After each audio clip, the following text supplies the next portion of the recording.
Test 4. You will hear a number of different recordings, and you will have to answer questions on what you hear.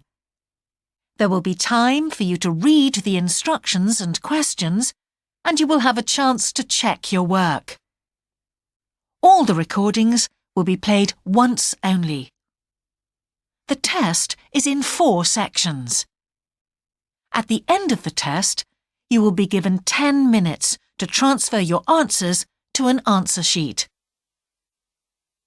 Now turn to Section 1. Section 1. You will hear a man asking for information about health services in the place where he is living.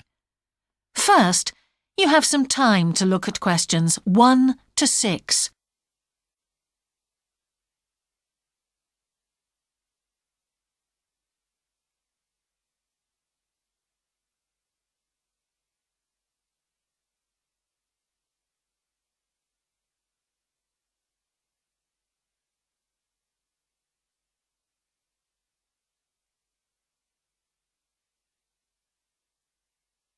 You will see that there is an example that has been done for you. On this occasion only, the conversation relating to this will be played first. Can I help you? Yes, I've just moved to this area with my wife and children, and I'd like to know where we can all register with a doctor at a health centre. Oh, OK. Well, there's Dr. Green at the Harvey Clinic.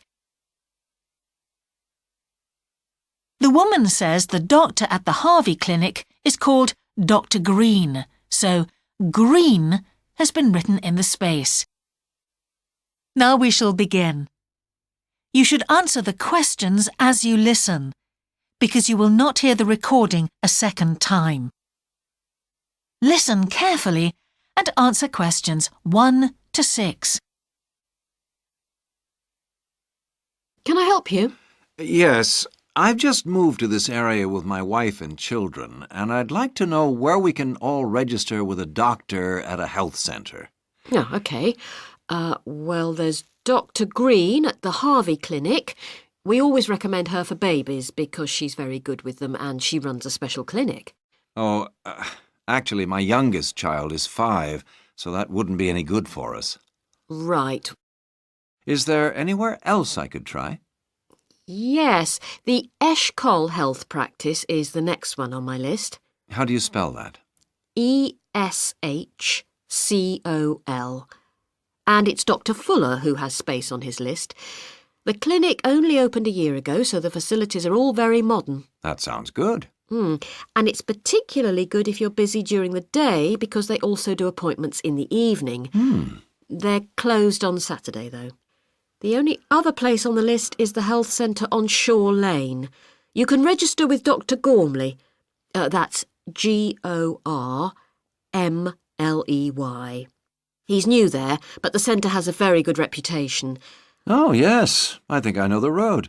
That would be the best one. Thanks. Could you tell me, will all their services be free? There are usually some small charges that doctors make. Let me see what it says about the Shore Lane Centre. If you need to be vaccinated before any trips abroad, you won't have to pay for this. What else? The Sports Injury Treatment Service operates on a paying basis, as does the Nutritional Therapy Service. Some health centres do offer alternative therapies like homeopathy as part of their pay-to-use service. Shore Lane are hoping to do this soon. I think they may start with acupuncture. Oh. And finally, if you need to prove you're healthy or haven't had any serious injuries before a new employer will accept you, you can get a free fitness check-up there. But you'd most likely have to pay for insurance medicals, though. OK, thanks. Before you hear the rest of the conversation, you have some time to look at questions 7 to 10.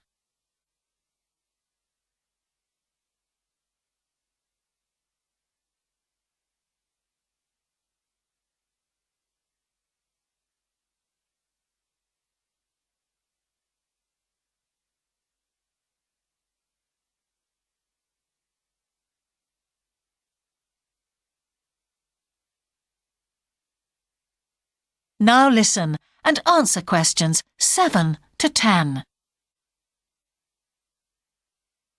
You might also be interested to know the centre is running a pilot scheme of talks for patients. I've got the list here. Actually, they look very interesting. What sort of things? Well, the first one's about giving up smoking. It's next week, the 25th of February at 7 p.m, and that's in room 4. It says the talk will stress the health benefits, particularly for people with asthma or heart disease. That sounds very interesting. There's also a talk for families with children. It's on healthy eating and takes place on the 1st of March at 5 o'clock. Will that be at the health centre? Actually, it's at the primary school on Shore Lane. I imagine they're inviting the parents of pupils there. It says here, all welcome. I might go to that if I have time. There's a couple of other talks. One giving advice about how to avoid injuries while doing exercise. It's on the 9th of March. Oh, it's a late afternoon talk at 4:30. And it'll be in room 6. It also says the talk is suitable for all ages. And finally, there's a talk called Stress Management, which is on the... That is the end of section 1. You now have half a minute to check your answers.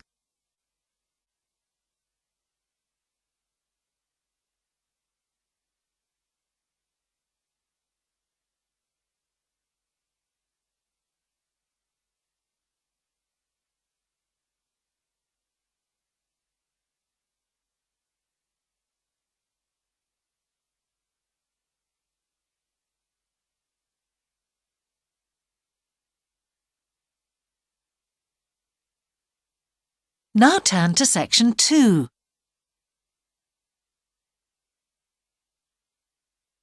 Section 2.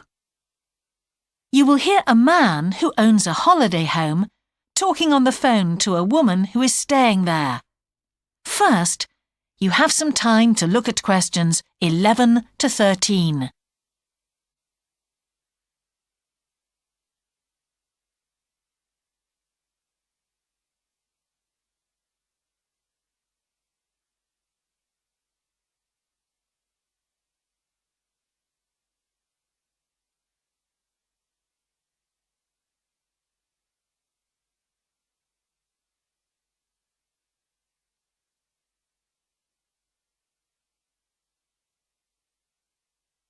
Now listen carefully and answer questions 11 to 13. Hello? Hi, it's Laura Carlton here.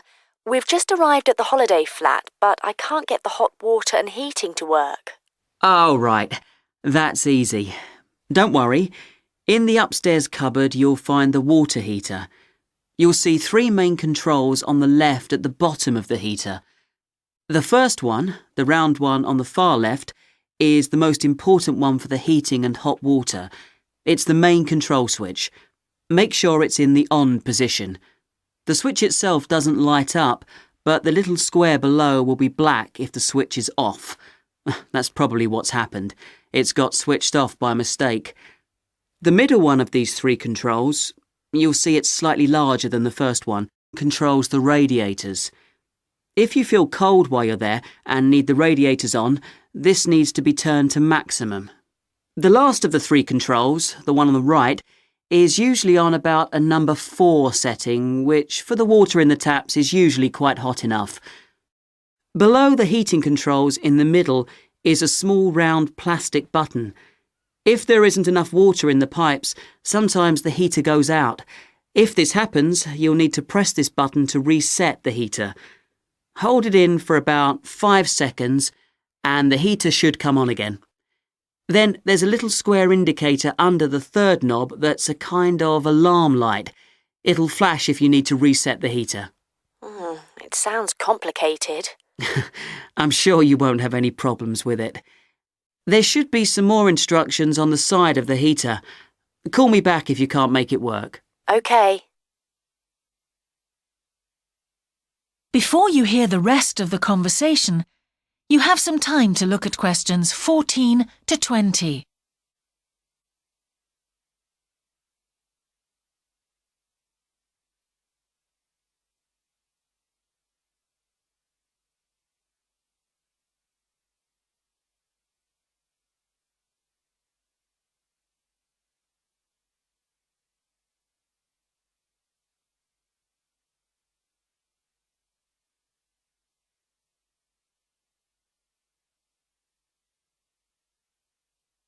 Now listen and answer questions 14 to 20.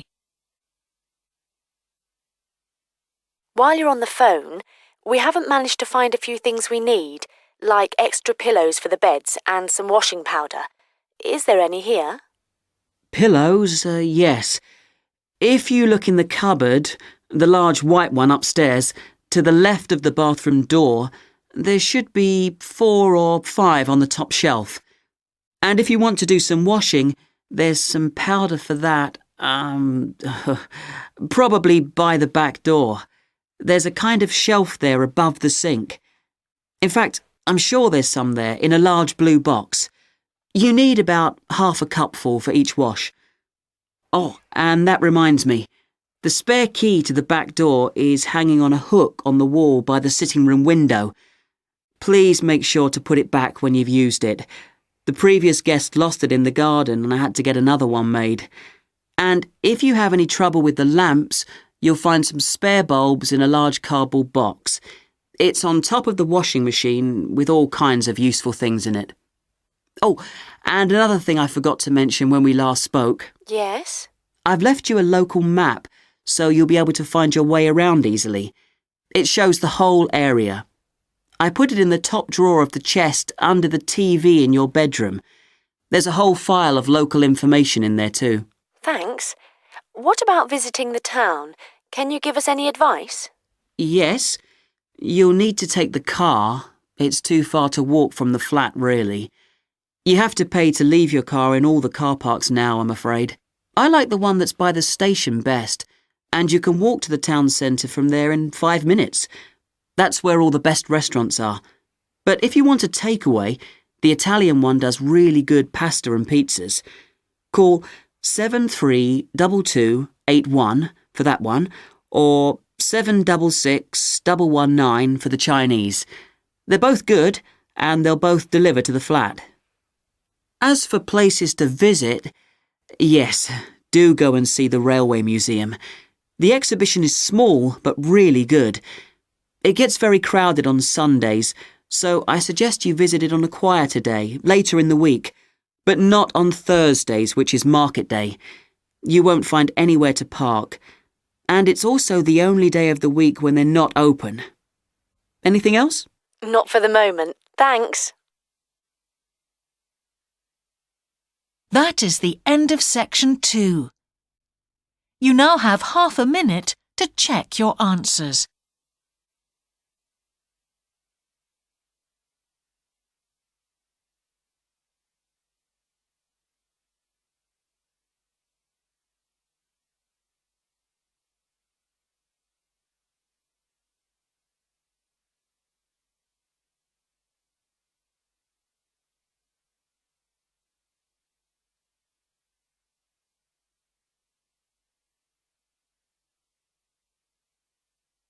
Now turn to section 3.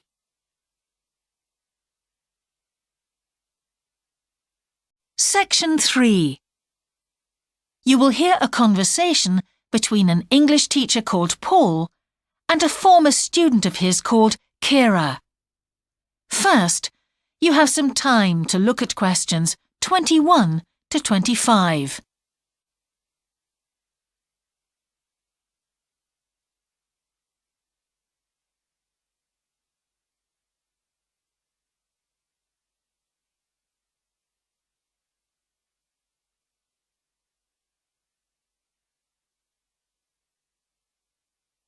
Now listen carefully and answer questions 21 to 25. Hello, Kira. How are you? Fine, thanks, Paul. How are you? Well, thanks. It's good to see you. It must be 12 months since you did our course. That's right. It's nice to come back and say hello. What course did you enroll in? Actually, I went straight into third-year pharmacy.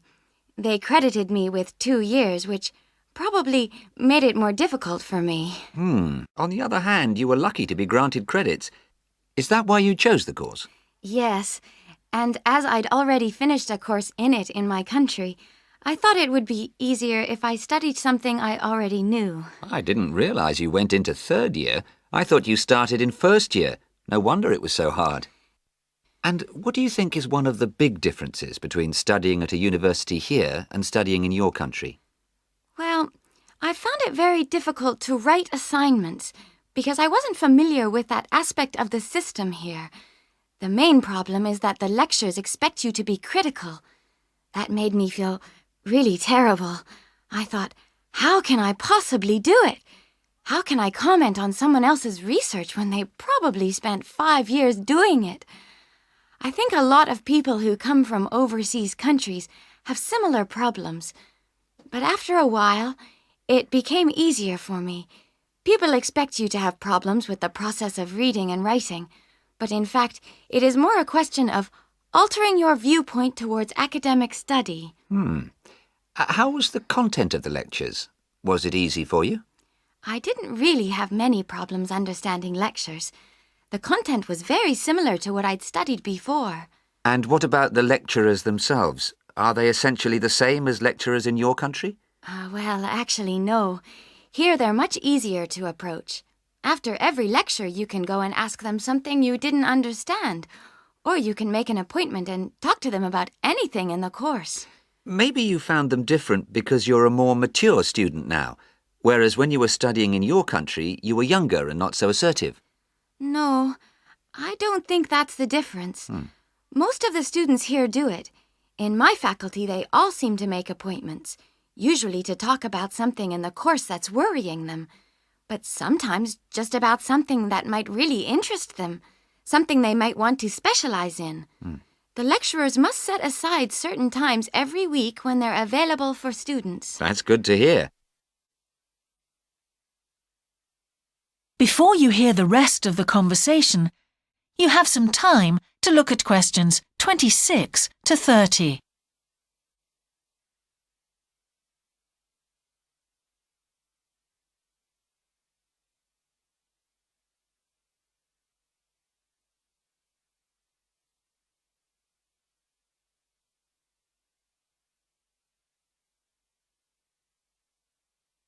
Now listen and answer questions 26 to 30.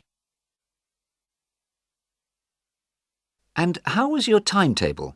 Was it a very busy year? Oh, very, very busy. They make you work very hard. Apart from lectures, we had practical sessions in a lot of subjects. We did these in small groups. I had to go and work 4 hours every week in a community pharmacy. Actually, I enjoyed this very much, meeting new people all the time. Then in second semester, we had to get experience in hospital dispensaries. So every second day we went to one of the big hospitals and worked there. And on top of all that, we had our assignments, which took me a lot of time. Oh, I nearly forgot. Between first and second semesters, we had to work full-time for 2 weeks in a hospital. That does sound a very heavy year. So, are you pleased now that you did it? Do you feel some sense of achievement? Yeah, I do feel much more confident, which I suppose is the most important thing. And have you got any recommendations for people who are studying from overseas? Well, I suppose they need very good English. It would be much better if they spent more time learning English before they enter the university, because you can be in big trouble if you don't understand what people are saying and you haven't got time to translate.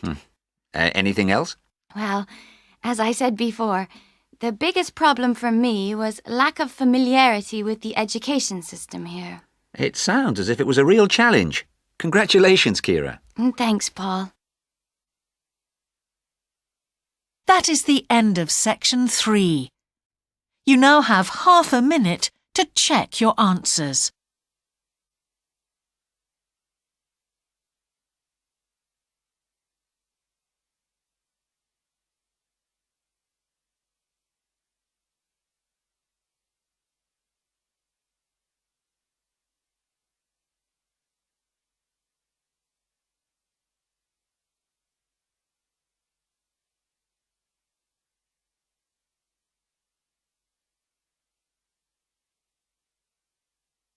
Now turn to section 4.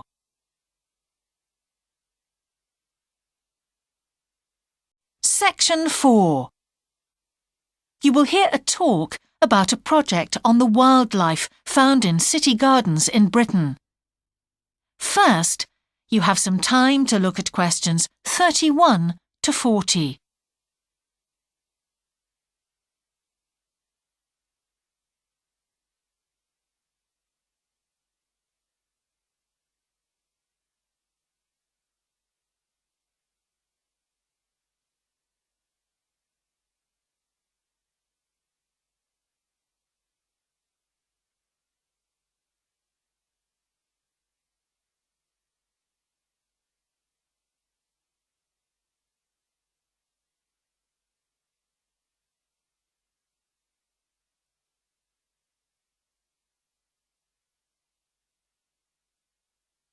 Now listen carefully and answer questions 31 to 40. Good morning. Today I'd like to present the findings of our Year 2 project on wildlife found in gardens throughout our city. I'll start by saying something about the background to the project, then talk a little bit about our research techniques, and then indicate some of our interim findings. First of all, how did we choose our topic? Well, there are 4 of us in the group, and one day, while we were discussing a possible focus, 2 of the group mentioned that they had seen yet more sparrowhawks, one of Britain's most interesting birds of prey, in their own city centre gardens, and wondered why they were turning up in these gardens in great numbers. We were all very engaged by the idea of why wild animals would choose to inhabit a city garden. Why is it so popular with wildlife when the countryside itself is becoming less so? The first thing we did was to establish what proportion of the urban land is taken up by private gardens.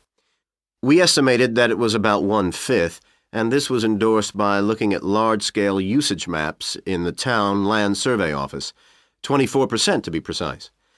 Our own informal discussions with neighbors and friends led us to believe that many garden owners had interesting experiences to relate regarding wild animal sightings.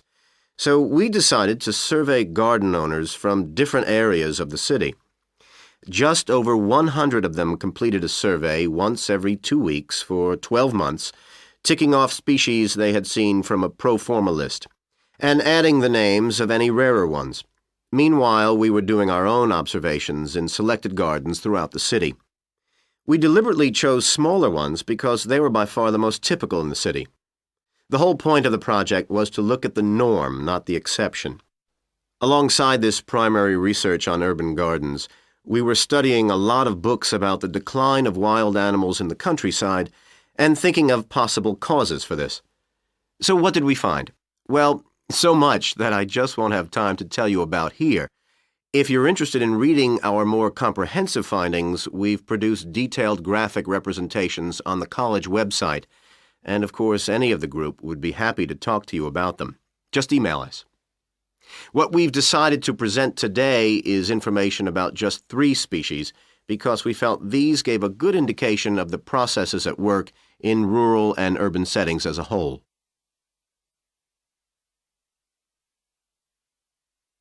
The first species to generate a lot of interesting information was frogs, and there was a clear pattern here. They proliferate where there is suitable water. Garden ponds are on the increase, rural ponds are disappearing, leading to massive migration to the towns. Hedgehogs are also finding it easier to live in urban areas, this time because their predators are not finding it quite so attractive to leave their rural environment, so hedgehogs have a better survival rate in cities.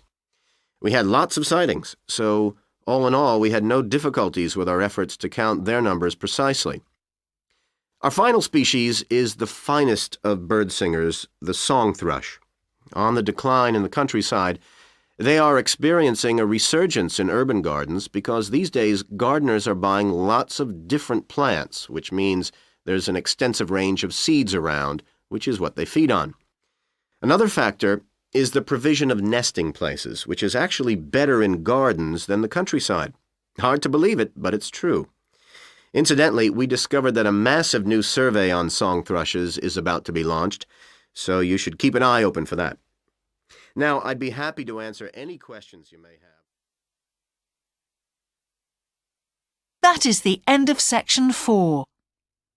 You now have half a minute to check your answers.